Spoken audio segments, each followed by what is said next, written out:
Bonjour aussi aux personnes qui nous suivent en différé, bien évidemment. On sait que vous êtes nombreux à nous suivre en différé euh, et on apprécie votre présence, même si vous n'êtes pas là le jour du cours, bien évidemment. Donc, commençons cette pratique de ce vendredi et on va aller voir un petit peu ce qui se passe dans toutes les possibilités, dans toutes les intégrations. C'est vraiment, on en discute souvent aussi ensemble, Lydia et moi-même, c'est cette possibilité toujours d'avoir quelque chose qui fasse que le yoga reste pertinent dans notre vie et en même temps puisse aussi activer toute cette luminosité cellulaire en fait.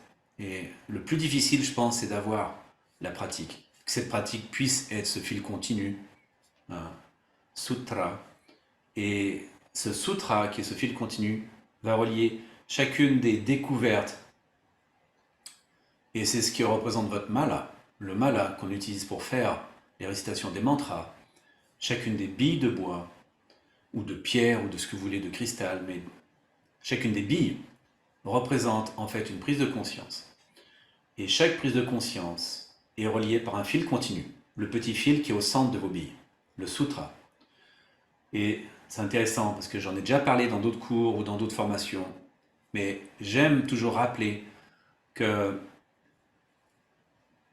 très très loin en arrière, quand j'étais au Népal, dans ma jeunesse, et j'étais assis à Pashupatinath à côté de ce sadhu, de ce moine itinérant, et il m'expliquait que pour lui, le mala, c'était la représentation de chacun des nœuds conditionnés qui apparaissaient à l'œil et qui, d'une certaine manière, n'étaient plus dans l'invisible.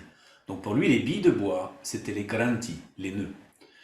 Et lui disait, la beauté d'un mala, c'est de porter autour de son cou, visible à l'œil et visible au ressenti, tous les nœuds accumulés à travers nos différentes incarnations. Et qu'en même temps, lorsqu'on passe les billes de bois pour faire la récitation des mantras, chacun de ces nœuds va se dissoudre par en fait la vibration de notre incantation, de notre récitation mantrique. Donc pour lui, c'était pas une valeur négative, mais c'était pas non plus quelque chose de, comment on pourrait dire, décoratif ou de simplement dans la gaieté. Il y avait une certaine charge quand même dans sa déclaration, une certaine charge dramatique. Tu portes autour de ton cou tous tes nœuds constitués de tes vies antérieures, de ta vie d'aujourd'hui, et ces nœuds doivent être résolus, chargés d'une vibration autre que ceux qui les a constitués.